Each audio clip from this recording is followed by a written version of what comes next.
Hey everyone, and welcome back. I'm Simon for the Aether Hub, bringing you another Magic the Gathering video. Today, we'll be wading through the dark underbelly of MTG content, leaks. Now, no one likes leaks. It spoils a very exciting spoiler season, and more so, it takes the wind out of a content creator's sails who look to preview that particular card. While this is, of course, a controversial topic in the sphere of content creation, I feel like this topic in particular is just way too world-defining for Kaldheim not to make a video on.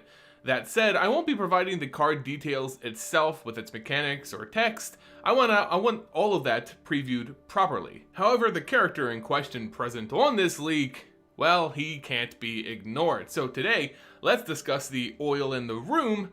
Are the Phyrexians attacking Kaldheim?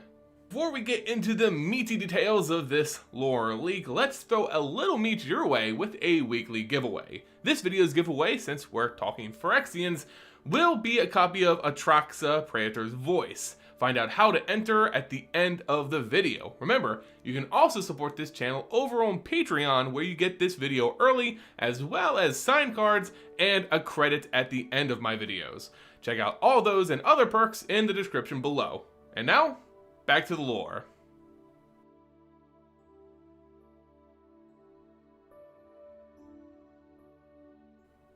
So what's the big controversy of Kaldheim? Each major set has at least one, and this time, like many times in the past, it comes down to leaks. Now, I cannot confirm if these leaks are real or not, and I'm not here to make that distinction. I just want to provide you with what I found so you can make up your own minds.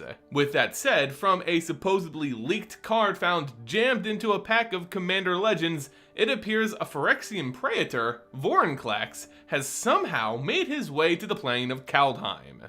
Could this be the revival of the Phyrexian invasion we saw all the way back in Dominaria many years ago? Are the Phyrexians embarking on their unholy mission to complete the multiverse in their progenitor's name?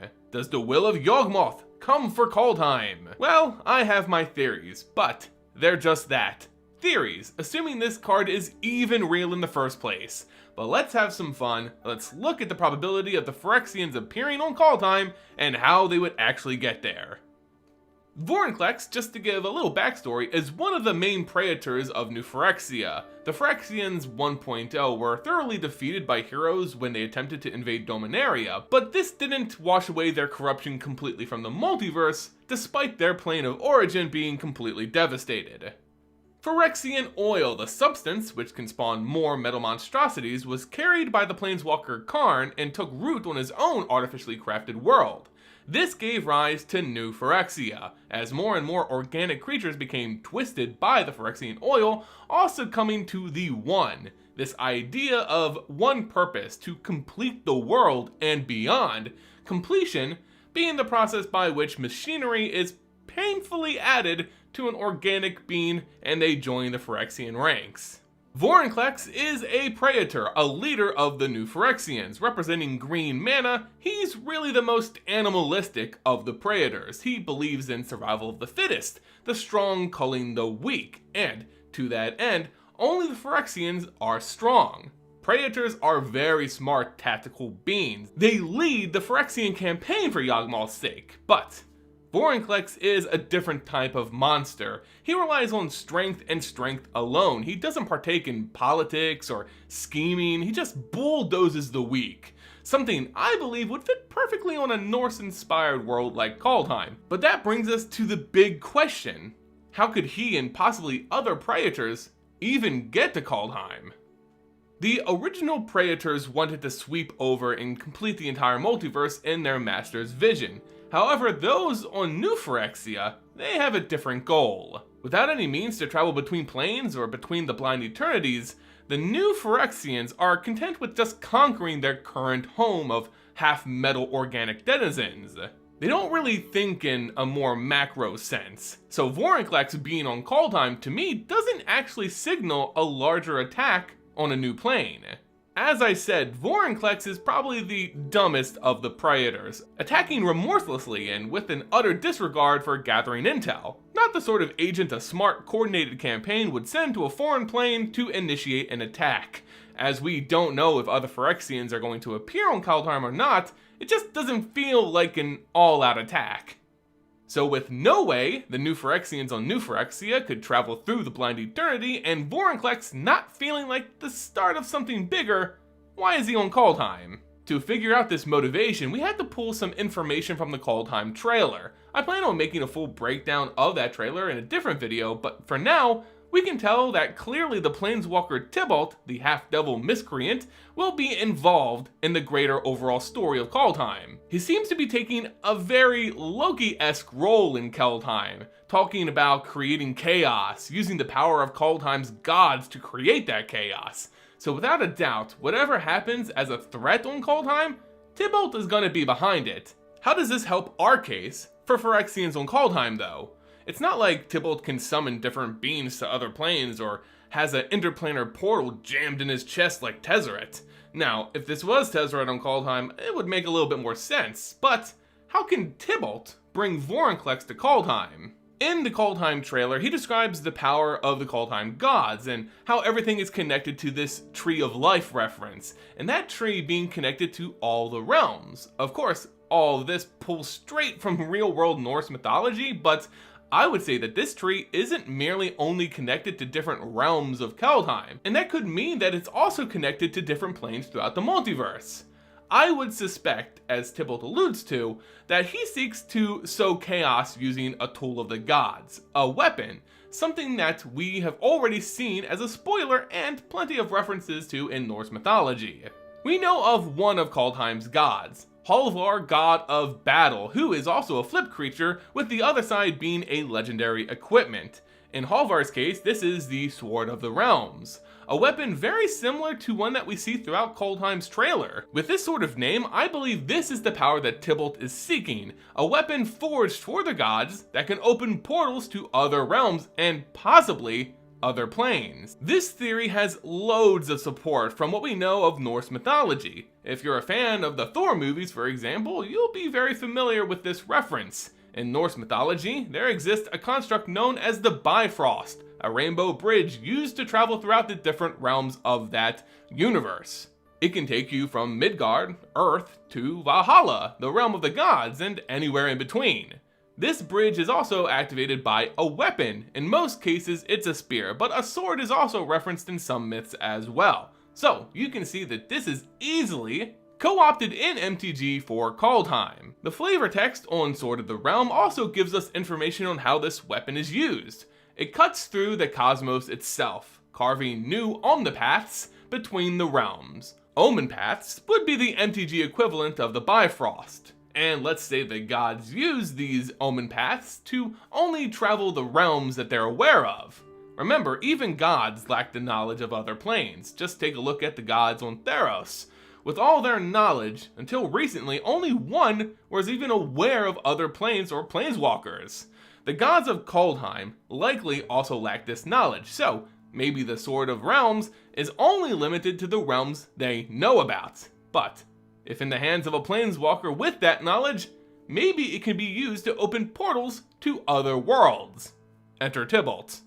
Tibalt was, to me, a very strange selection for the antagonist of Kaldheim. He's a half-devil from Innistrad who, let's be honest, failed at every instance at being a very good villain.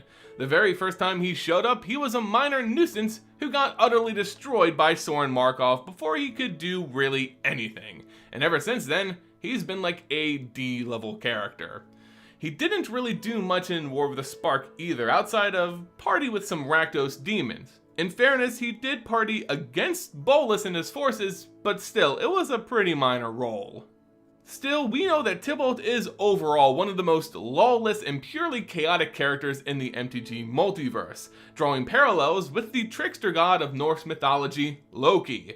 If Tibalt fills that niche in Kaldheim and is just up to mess with the plane rather than have any real grand plan, I can really see him as a plausible character to bring the Phyrexians to Kaldheim.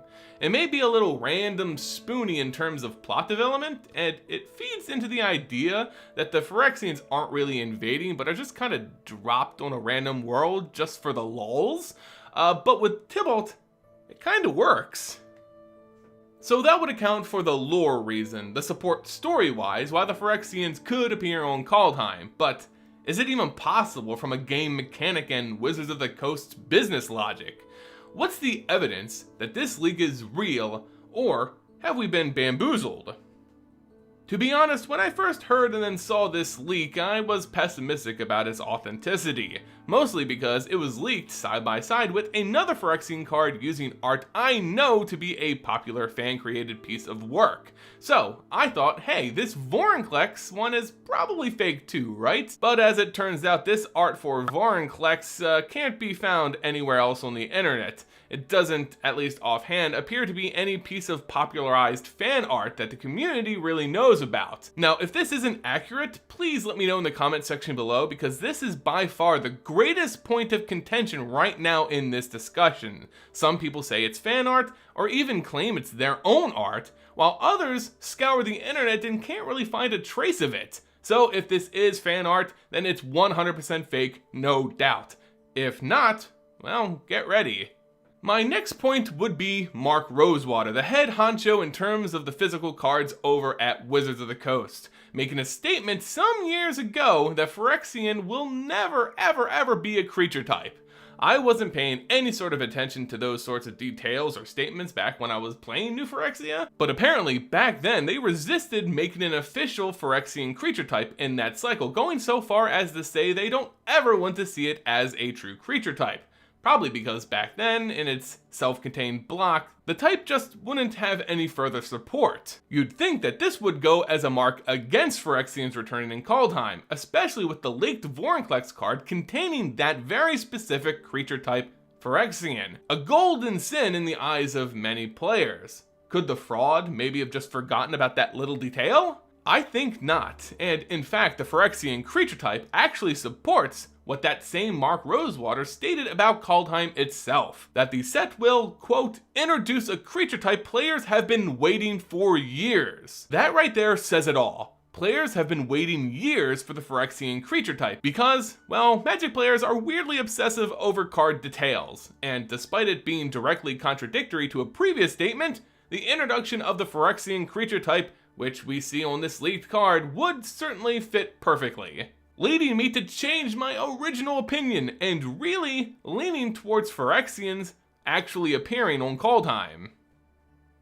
So guys, to wrap things up, I think from both a story and a development standpoint, Phyrexians on Kaldheim looks to be a real possibility. Now, as I said in the opener, take leaks with a grain of salt, you know? The community has been burned by them in the past, and they shouldn't be celebrated in the least.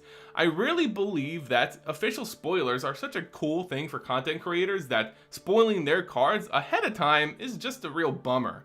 Sadly, this particular leak, regardless of community solidarity, is already well out there. So it may seem like I'm playing both sides of this controversial topic, saying it's bad to show leaks on one hand, but still talking about one on the other, so hopefully just talking about the story component and not the card itself is a distinctful compromise.